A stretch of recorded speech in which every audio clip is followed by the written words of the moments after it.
welcome to this video tutorial. I'm Nuria. In this video I'm going to teach you how to create a CSS grid layout structure.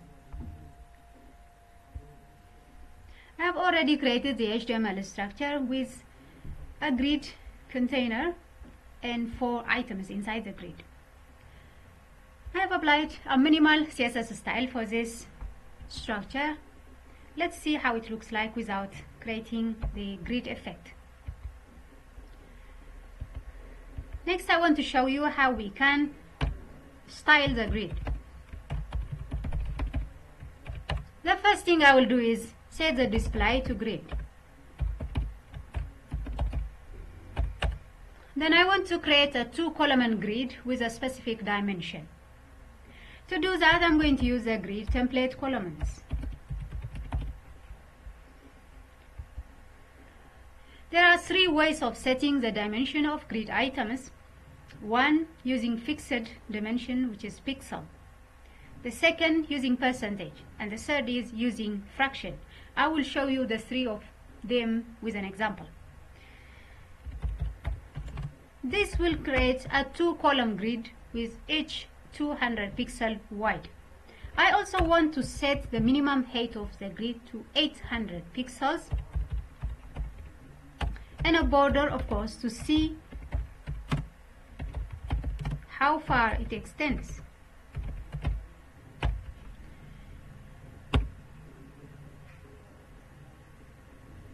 After applying this grid effect, this is how the web page looks like, the 4 elements. Here we have a 2-row, 2-column structure, grid structure. Now, as you can see, each one of them is fixed to a dimension of 200 pixels. Now, the screen size doesn't affect here because the dimension is fixed. If I were to change this into a fraction, it will be different. But I want to show you another shortcut for doing this. The dimension here is equal to 200 pixels. Instead of writing like this, for example, if you have 10-column grid, instead of writing 200 pixels 10 times, there's a shortcut, and that is using the function repeat. Now, with repeat function, it takes 2 arguments. The first is the number of columns. Let's say we are creating a grid of 2 columns, each with 1 fraction unit.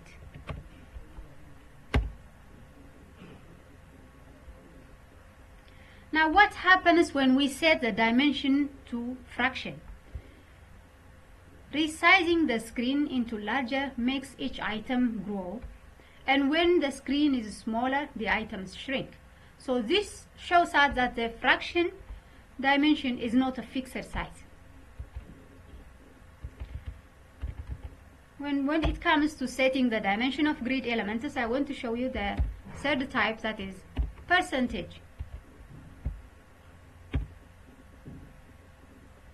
25%. Now each column is set to 25%.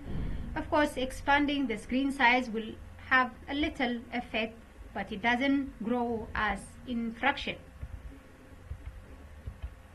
Next, I want to show you how you can set a gap between the grid elements.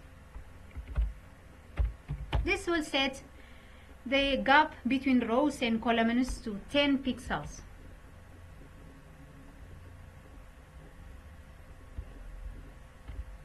As you can see here, the gap has been set to 10 pixels. Next, I want to show you how you can position grid items within the page anywhere you like using justify content property as well as align content property. I will show you the difference between each as well.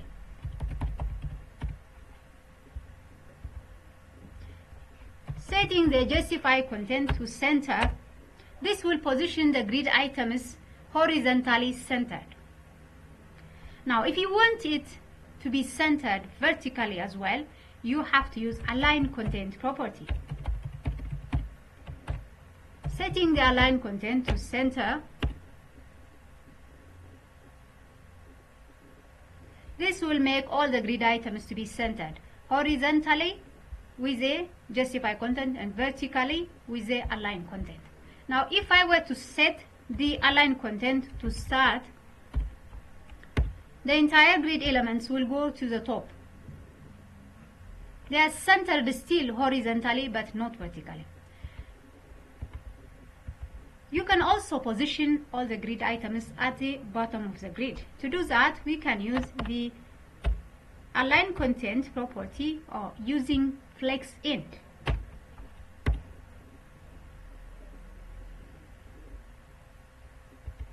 Now with flex end, we have been able to position it at the bottom of the page.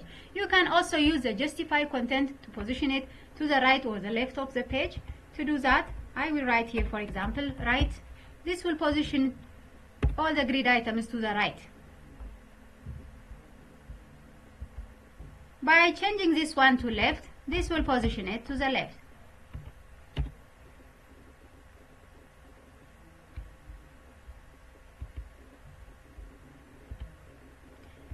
Next, I want to show you how you can individually affect each grid item, position them separately, top or bottom. For example, if you want to create a header and footer in a web page, you can use the align self property to affect a specific grid item.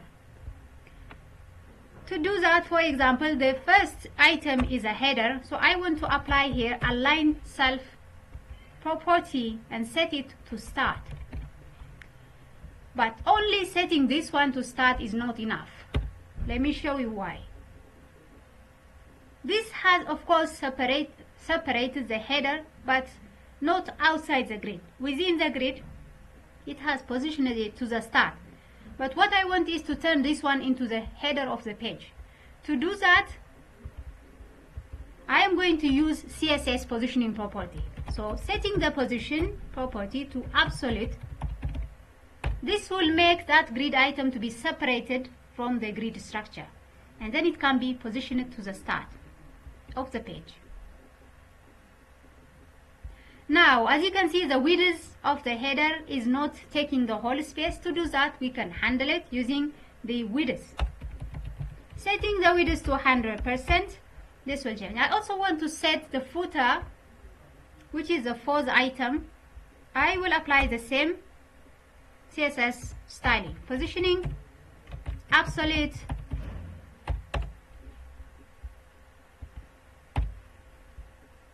as well as the self align, the align self, to flex in this time. Setting the width to 100% or full width.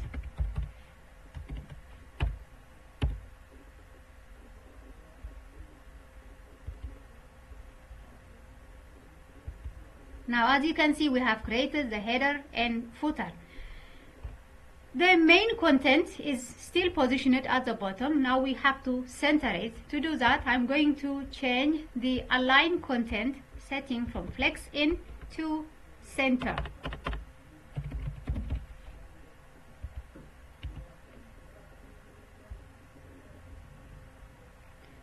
Also, by positioning, by changing the justify content to center, we will have a main content that is centered and a header and footer. So like this, you can create a web page with a header and footer. You can also turn some of the items into sidebar.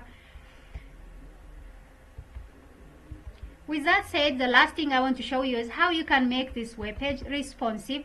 For example, instead of fixing it to 2 columns, I want to set this one, for example, to 300 pixels.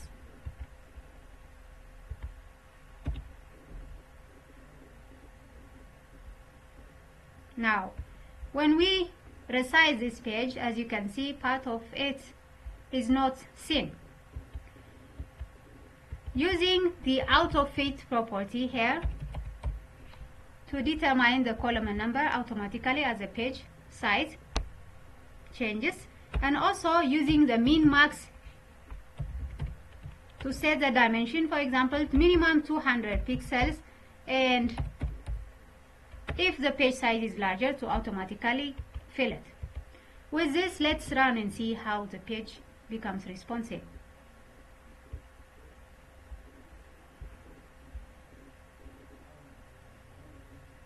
Now, as you can see, the whole page fits here. If I was going to make this one a bit 250 pixel, Now you can see that it has turned to a single column. So it becomes responsive when it is 250, it goes to the next row. If you find this video tutorial helpful, for more click subscribe, like and share. Thank you for watching. See you in the next video. Please leave your comments down below. If you have any questions, it will help me improve in the next video.